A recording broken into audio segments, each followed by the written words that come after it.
Altseason feels dead. Fear is everywhere. But what if this is exactly what needs to happen before the biggest altcoin rally of the decade?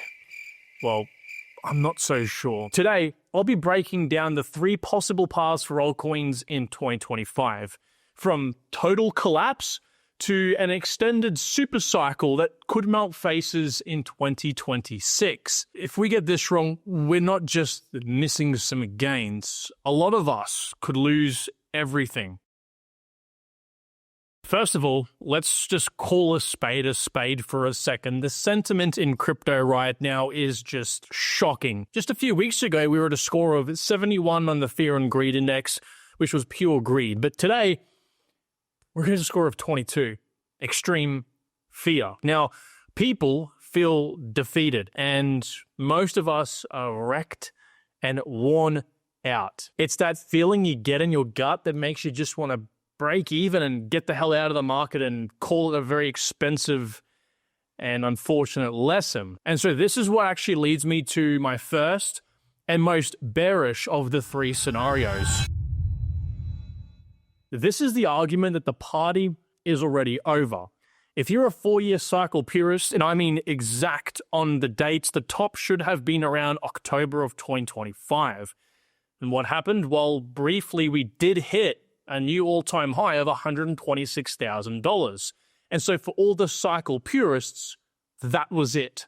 That was the top of this cycle, exactly 1,064 days from the cycle low to cycle high, as the last 2 cycles have also exactly been. They believe the horrible sentiment we are seeing right now isn't a sort of buy the dip moment. It's the beginning of the end. It's people realizing the big pump is over and euphoria never really came for altcoins, and it was just a Bitcoin-only show, and they're now just hoping to exit the market with minimal damage. The case actually can be made that celebrity meme coins like the Trump, Melania, and even Argentina meme coins were some classic end-of-the-cycle signs. Yeah, it's a pretty grim picture, especially when you have a look at Bitcoin's RSI. It does show bearish divergence starting from around the March 2024 region to our current high of the cycle. Now, when you do compare this to the previous Bitcoin bull market, it does seem very similar, but not exactly the same. But in my opinion, those who believe this aren't looking at the picture in full high definition. What if the data, and I mean the real data, is telling us a completely different story? This brings us onto scenario number 2.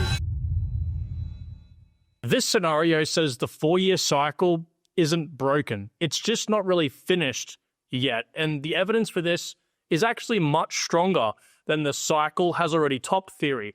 First of all, the 4-year cycle is just plain and simply undefeated.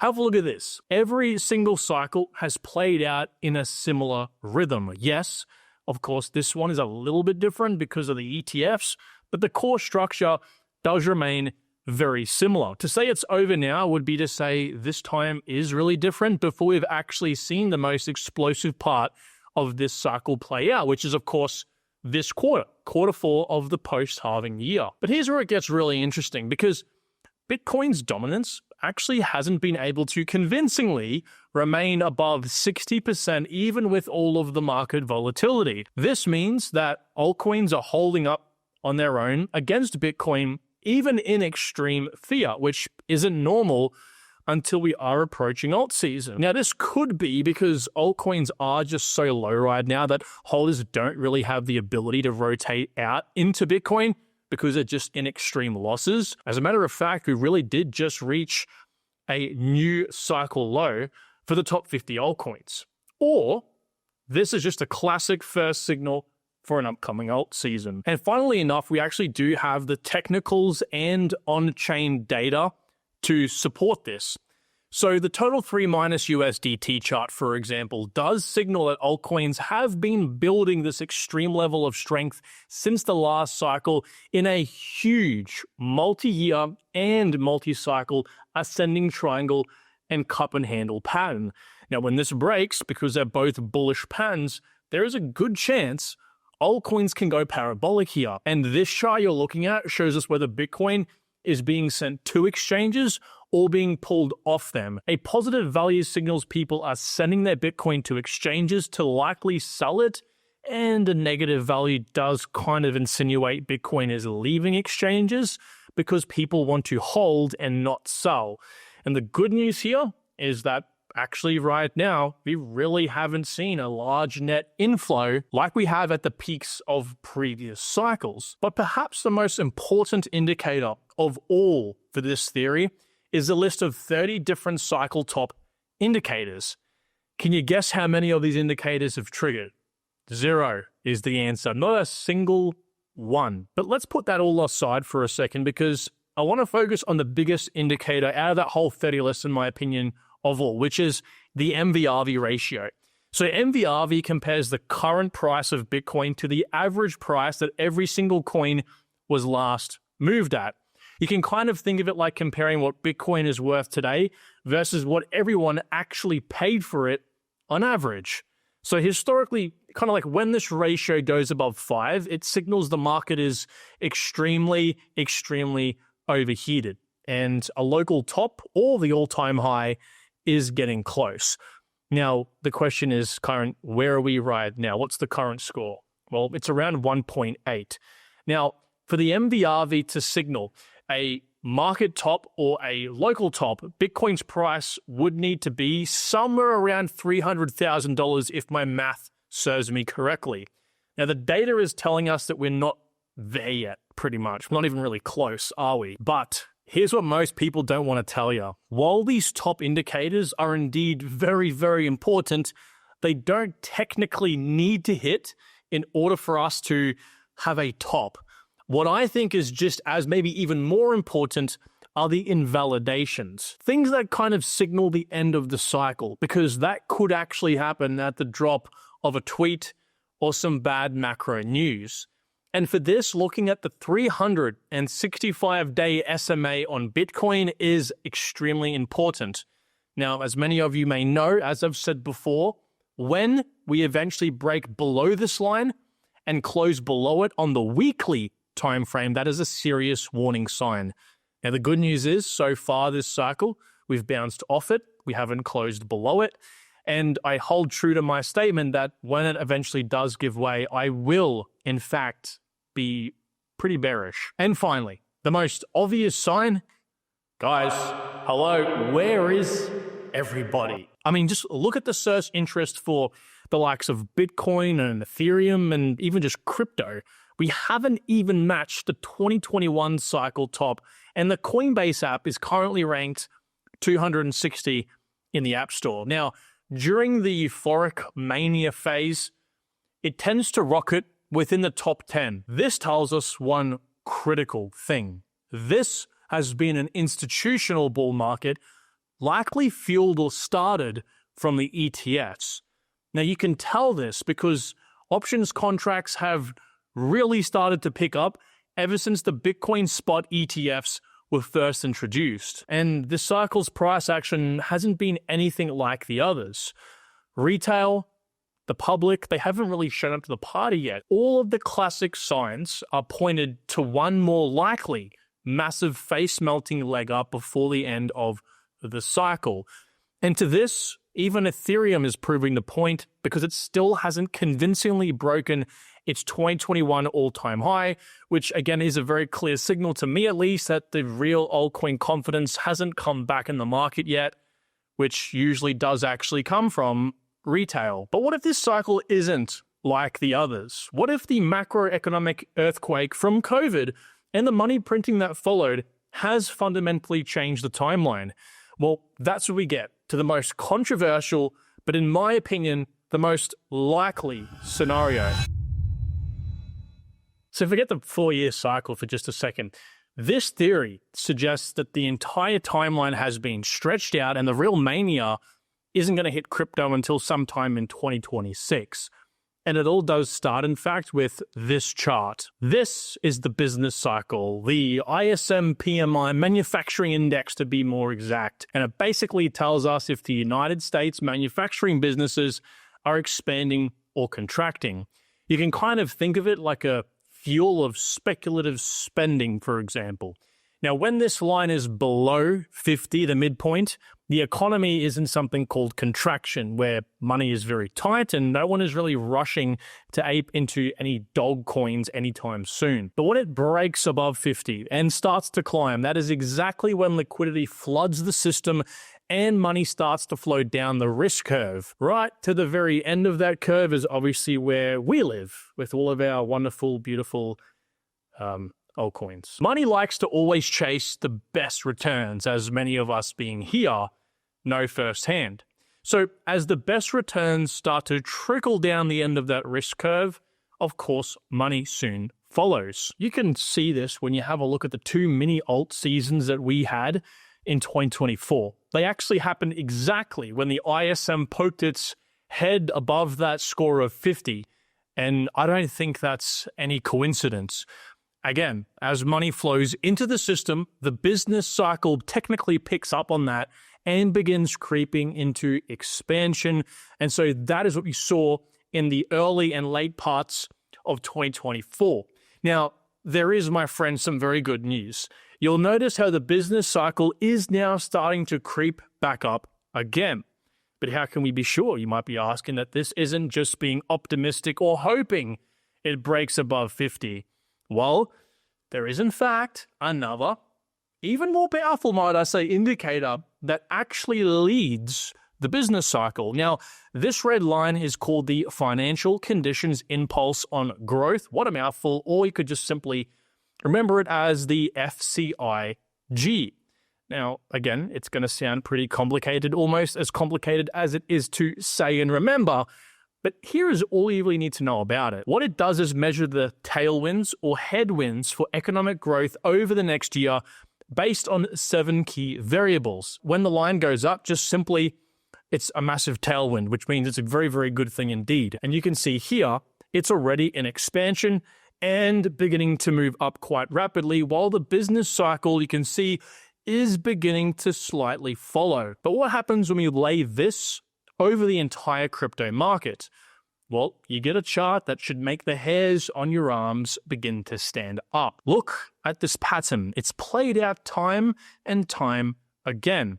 First, the red line, aka the FCIG, begins to move up. Then, the blue shaded area, the global business cycle in this case, begins to follow.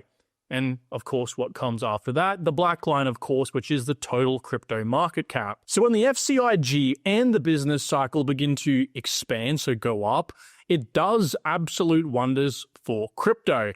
And of course, when they both contract, we don't want to talk about this, the crypto market just tends to get wrecked. But this is what's actually happening right now. The FCIG is on the rise as the global business cycle is also showing its strongest by far uptick since 2020, while the crypto market is, of course, lagging behind slightly, but coiling up like a spring, ready to pounce, just like it coincidentally did back in September of 2016 when the FCIG and global business cycle first broke out. And who is about to add fuel to this already pretty big fire, or potential big fire? We never really know, do we? You guessed it, it's the Fed. Now, these guys have already started cutting interest rates, as we know, and Powell has actually signaled the end of quantitative tightening. Or in other words, they're taking the foot off the brake and they're getting ready to slam it on with a pedal. And a funny thing about crypto cycles is there are many ways to view them. One of which, in my opinion, is through industrial versus precious metals. Now, as many of us do know, gold is going parabolic right now, hitting over $4,200 an ounce. There are many reasons, of course, as we should know, for this, mostly due to large players like China buying to fight the US dollar, but it's also, of course, going up because it's a flight to safety for many people in these uncertain times.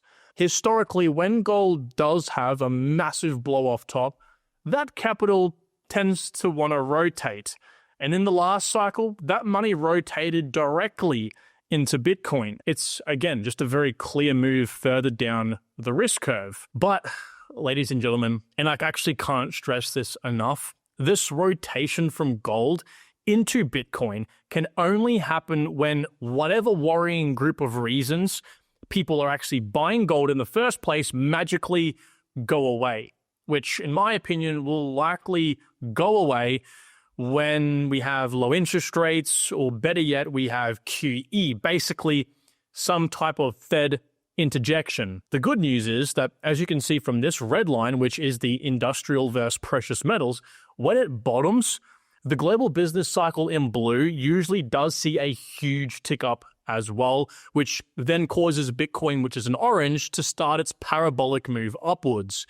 Now, this cycle has repeated since 2013 and has actually signaled the start of Altseason 3 out of 3 times. What's actually happening here is that the industrial metals like copper and steel start to outperform precious metals like gold and silver. Or in other words, something triggers a massive shift from risk off to risk on in the economy at the same point along this sort of trend line you can see here. As I mentioned, that trigger this time could be Fed intervention.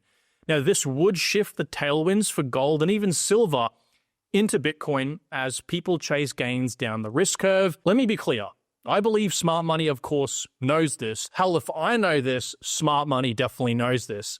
Who am I kidding? The next thing I want to mention here is this chart, which is the amount of Bitcoin on OTC desks, exchanges, and held by large accumulators, as well as ETFs. Now, when this line goes up, it means that big players are selling. And have a look at this. It's obviously still generally trending downwards. The big money is not selling. And that's the most important thing here. What they're doing is actually absorbing, buying from the Bitcoin supply. This whole thing, this gray line, is called total sell side liquidity. Now, this looks nothing like the distribution we saw at the 2017 and the 2021 tops. But wait, just as you thought the catalyst for 2026 were all said and done, my friend, there is more. The SEC has already introduced the generic listing standards for altcoins, which aims to allow altcoins to efficiently launch spot ETFs. We also have major regulations like the Genius Act and Clarity Act making its way through the government, which will provide clear pathways for even more institutional money to enter the space. Let's recap.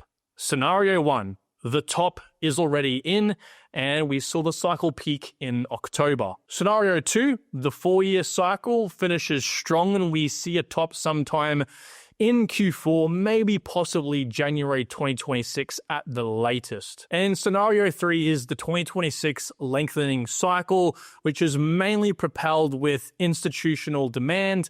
Most importantly, though, the macro landscape supporting crypto. Okay, so here we are at the very end of this video, and I wanted to say, look, I have tried to be as objective as possible as I can in this video and think of every possible scenario, without going into the thousands or millions of on-chain indicators or technical analysis people like to pull up for all of these.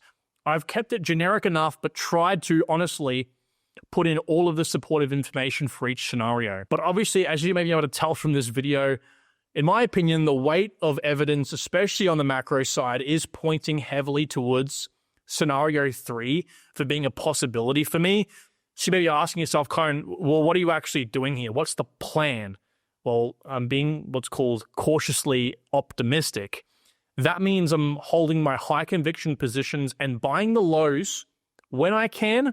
Importantly, with the money I'm okay to part ways with forever. In addition to that, I'm watching these macro indicators, which I believe to be the most important things right now, like the global business cycle, for example. And honestly, I'm relying on our macro channels expert, Frankie, to also provide a lot of these updates to me and to you guys. So go ahead and subscribe to that channel. It's very important you do, because that's what I think makes the most sense right now. Now, I do believe that people also claiming that retail won't come back into crypto and that confidence cannot possibly be restored might not fully understand that this cycle has predominantly been institutional demand and not retail demand, and that retail will indeed find their way back, as it's not only human nature to be greedy, but easier than ever thanks to all of the open pathways to get into crypto. So now, you, my friend, have all of the facts. You have the three scenarios that are likely to happen, at least to some degree of approximation with each of them. What do you think is more likely to happen? Well, drop your thoughts down below. You're not just going to help me by voicing your opinions. You're going to help other people around you as well. Think of more possible scenarios that I may have possibly left out of this video by accident. So take good care of yourselves. I'll talk to you all tomorrow. Bye-bye.